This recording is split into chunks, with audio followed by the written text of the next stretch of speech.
জয় মা কামাখ্যা। বন্ধুরা, আজকের এই ভিডিওটি অত্যন্ত গুরুত্বপূর্ণ এবং বিশেষ, কারণ আজ আমরা জানব 2025 সালে অমাবাসী কবে পড়বে, অমাবাসী পালনের সঠিক নিয়ম কী এবং এই সময়ে নিত্য গান বা পুজো করা যায় কি না। আপনি যদি মা কামাখ্যার ভক্ত হন, এই ভিডিওটি আপনার জন্য একদম অপরিহার্য। চলুন শুরু করা যাক আজকের পবিত্র আলোচনাটি। প্রথমে জেনে নেই 2025 সালে অমাবাসী কবে শুরু এবং কবে শেষ হচ্ছে। 2025 সালে অমাবাসী শুরু হবে 22শে জুন রবিবার সকাল 7টা 27 নাগাদ এবং শেষ হবে 25শে জুন বুধবার বিকেল 4টা 55। এই 3 দিন মাতৃশক্তির নীরবতা, তার অন্তলীন শক্তির বিশ্রামের সময়। হিন্দু শাস্ত্র মতে এই সময়ে পৃথিবী মা, ধরিত্রী দেবী এবং মা কামাখ্যা ঋতুমতী হন। যেমন নারীদের মাসিক চক্র হয়, তেমনি ধরিত্রী মায়ের এই ঋতুচক্রকে সম্মান জানানো হয় এই অমাবাসী তিথিতে। এই সময়ে কামাখ্যা মন্দিরের মূল দরজা বন্ধ থাকে, পুজো, দর্শন, যজ্ঞ সব বন্ধ থাকে। অমাবাসী কি, কেন এই সময়ে পুজো হয় না? আমরা যখন অমাবাসী শব্দটা শুনি তখন অনেকেই ভাবেন এটা হয়তো কোনো ব্রত বা উৎসব, কিন্তু এটি শুধুমাত্র ব্রত নয়, এটি মায়ের শক্তিকে শ্রদ্ধা জানানোর একটি প্রাচীন তান্ত্রিক সংস্কার। অমাবাসী শব্দের মানে, অম্ব মানে জল, বাচি মানে প্রবাহ।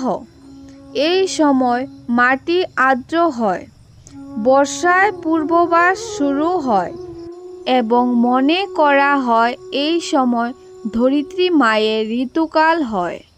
তান্ত্রিক মতে এই সময় মা কামাখ্যা নিজ শক্তিকে গর্ভধারণের জন্য প্রস্তুত করে।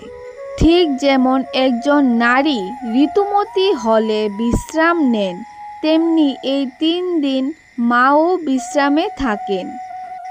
এই কারণে গৃহস্থ ঘরে পুজো অর্চনা বন্ধ রাখা হয়। বিয়ে, অন্নপ্রাশন, গৃহপ্রবেশ, নামকরণ সব মঙ্গলিক কাজ বন্ধ রাখা হয়। ভূমি খনন, চাষাবাদ, গৃহ নির্মাণ নিষিদ্ধ থাকে।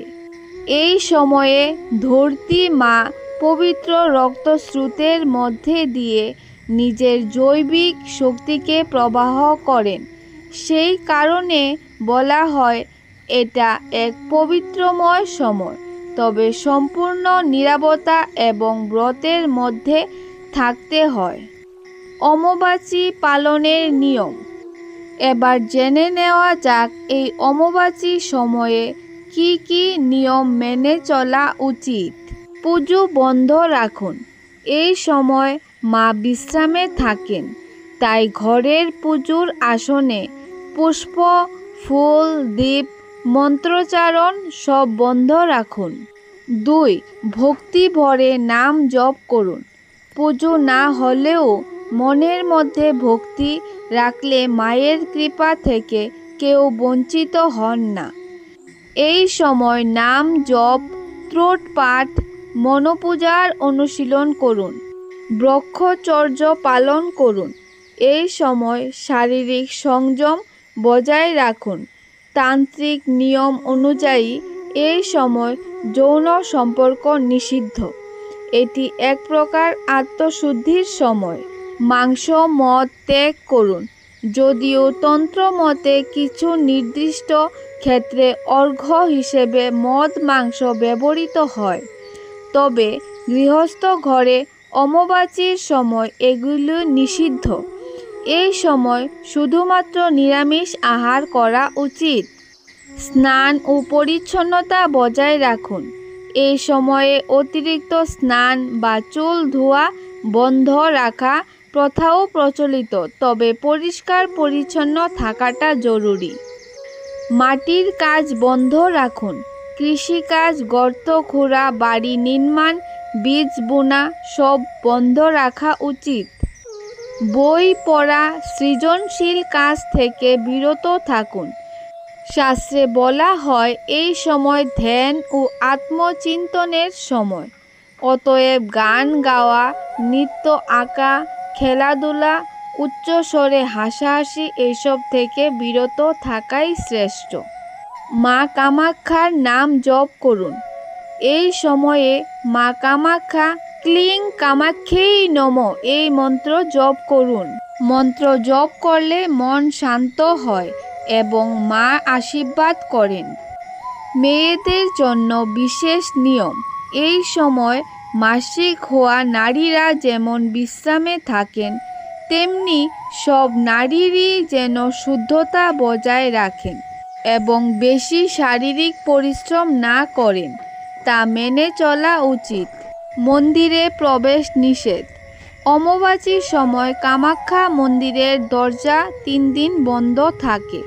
চতুর্থ দিনে নতুন বসন পরিয়ে মায়ের পুজো করা হয়। অমাবাস্যা চলাকালীন নৃত্য, গান বা পুজো করা যায়? এটি একটি গুরুত্বপূর্ণ প্রশ্ন।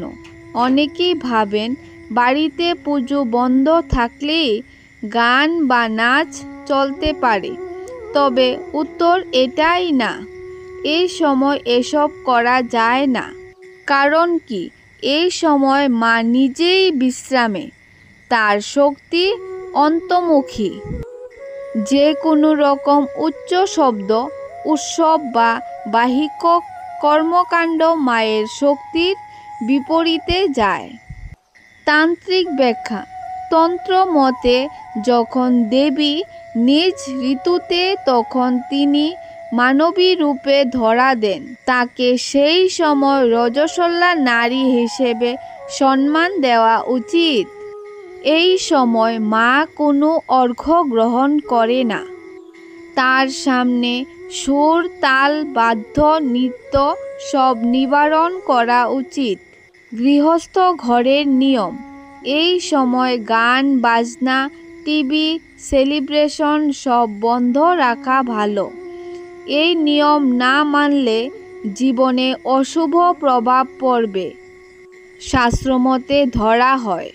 তবে হ্যাঁ, অমাবাস্যার পরে যেদিন মা কামাখ্যা নতুন বসন ধারণ করে, সেদিন থেকে ফের শুরু হয় পুজো, গান, নৃত্য, সর্বোপরি উৎসব। অমাবাস্যা শেষে কি করা উচিত? 3 দিন পর চতুর্থ দিনে কামাখ্যা মন্দিরে দ্বারোদ্ঘাটন হয়। এই দিন থেকে আবার মা দর্শনে আসেন। এই দিনে পূর্ণ স্নান করতে হয়। গৃহস্থ ঘরে আবার পুজো শুরু হয়।